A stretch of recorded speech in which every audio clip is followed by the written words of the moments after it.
అంటే ఒక స్థానం, ఆ స్థానంలో ఉండి నా తండ్రి నాకు చెయ్యి ఊపుతుండే. నేను ఒక బట్టలు ఆరబెట్టిన, మా వదిన గారితో గొడవాడిన ఒక ప్రేమగా చూసుకునేవాడు. మా కుటుంబం ఎప్పుడు సంతోషంగా హ్యాపీగా ఉండేది. మా మా నాన్న ఎప్పుడు టీవీ చూస్తూ ఉండేవాడు. స్కూల్ డేస్లో కూడా నన్ను బాక్స్ పెట్టి స్కూల్కి తీసుకెళ్తూ ఉండేవారు. అలా మా మధ్య తరగతి కుటుంబంలో మాకు చిన్న చిన్న అవసరాలు కూడా ఇష్టంగా భరించి ఒప్పుకం మేము మా నాన్న దగ్గరే నడుచుకున్నాం.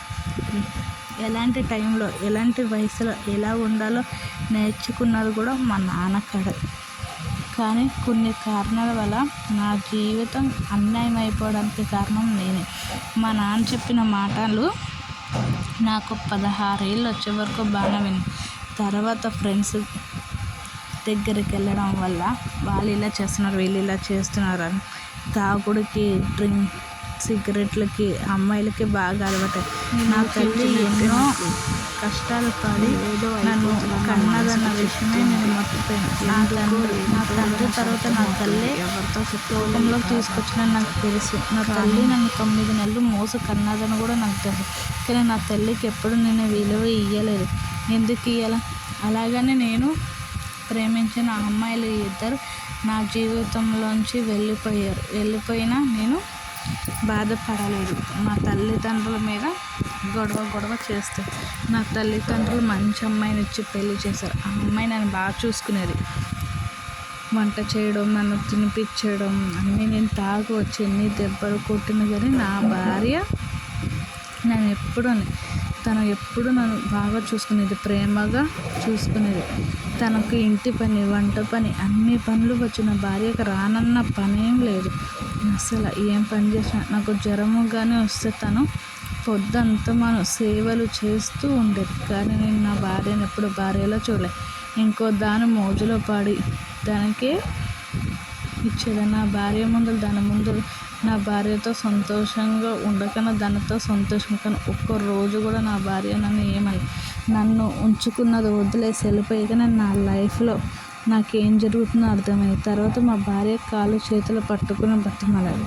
అప్పటికి ఇప్పటికీ నా ఫ్యామిలీ మళ్ళీ నా తల్లిదండ్రులాగా ఎప్పుడు ఉండాలనుకున్నాం. కానీ మా ఆవిడని, మా అక్క వాళ్ళు కష్టపెట్టడం చూశాను.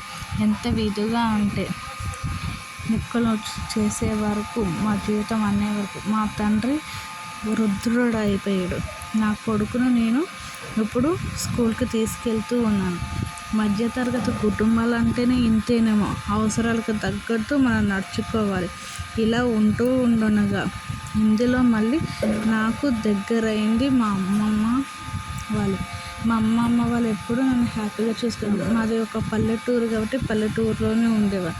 మేము ఎప్పుడు తరచూ మా అమ్మమ్మ దగ్గరికి వెళ్ళి ప్రేమతోటి ఉండేవాళ్ళం. కానీ మా అమ్మమ్మని మా మామయ్య వాళ్ళు ఇంట్లోంచి బయటకు గెంటేస్తే ఎక్కడెక్కడో తిరిగి చూసాము. తిండికి కూడా లోటు లేకుండా మా అమ్మమ్మ ఉన్నది. అలాగే ఇన్ని బాధలు పడిన నేను మా అమ్మమ్మని చూసుకుందామని తిరగని చోటు చెత్త కుప్పలో తిండి కూడా తిన్న రోజులు ఉన్నాయి. మా అమ్మమ్మని మేము ఎంత ఎతికినా కనిపించలేదు. తను ఎవరో కాదు, మా భార్య వాళ్ళ నానమ్మే. కానీ మా మేనత్త చేసుకున్నది. దీనివల్ల మా అమ్మమ్మ ఎప్పుడు నా కలలో కనిపిస్తూ ఉండేది. మా భార్యతో కూడా నేను చెప్తే తను వద్దు, మా నాన్నమ్మ తీసుకురావద్దన్నారు. ఎంతో మంచిగా ఉన్న మా భార్య గారు చెప్తే అర్థం చేసుకున్నాను. నేను ఎక్కడెక్కడో తిరిగి మా అమ్మమ్మని మా ఇంటికి తీసుకొచ్చుకున్నాను. మా అమ్మమ్మని చూసాక నాకు ఎంతో ధైర్యం వచ్చింది. ఇవన్నీ పక్కన పెట్టేస్తే కానీ భార్యాభర్తల మధ్యన ఏమీ దాయకూడదు. భార్యాభర్తల మధ్యన ఎఫ్ఐఆర్ ఉందని భార్య దాయకూడదు, భర్త దాయడు. ఇలా ఎందుకు చెప్తున్నాను అంటే నేను చేసిన తప్పు ఏ అమ్మాయి అబ్బాయి చేయకూడదు. నా లైఫ్లో ఎప్పుడు హ్యాపీగా ఉండాలి. మన మధ్యతరగతి కుటుంబాలు అంటే మనం ఎవరినైనా ప్రేమిస్తే వాళ్ళ ప్రాబ్లం వస్తే భర్తతోటి భార్య చెప్పాలి, భార్యతోటి భర్త చెప్పాలి. అప్పుడే మన కుటుంబం చల్లగా ఉంటుంది. అడుక్కునే వాడికైనా విలువ ఉంటుంది. కానీ మనం రూపాయి సాయం ఒకరికి చేస్తేనే ఉంటుందని నాకు అర్థమైంది. తిననీకి గతి లేనోడు పేదరికం కాదు, ఉండి కూడా మనం పెట్టని వాళ్ళమే మనమే పేదరికంలో ఉన్నట్టు.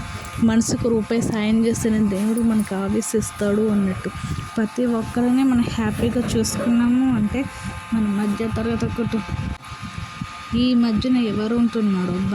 భార్యని భర్త ఇద్దరు సమానంగా చూసుకుంటే ఏ బాధ ఉండదు. ఒకప్పుడు భర్త భార్యను చంపేస్తాడని భయపడుతూ ఉన్నాడు, ఇప్పుడు భార్య భర్తను చంపేస్తున్నాడని భయపడుతూ ఉన్నారు.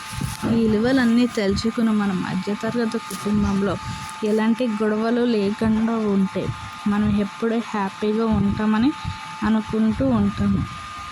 ఒకరిని అర్థం చేసుకుంటే ఏ బాధ ఉండదు. దీన్ని బట్టి మీకు అర్థమైంది ఏంటో చెప్పండి.